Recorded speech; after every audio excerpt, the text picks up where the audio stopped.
Hello viewers, টুকরো একটি সংবাদ জানিয়ে দিচ্ছি।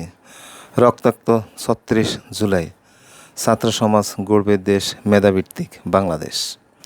তাহলে আগামীতে আমরা জানতে পারলাম এই ৩৬ জুলাইতে দেশের মেধা ভিত্তিক ছাত্র রাজত্ব এবং তাদের চিন্তাভাবনা দেশকে এগিয়ে নিয়ে যাওয়ার জন্য।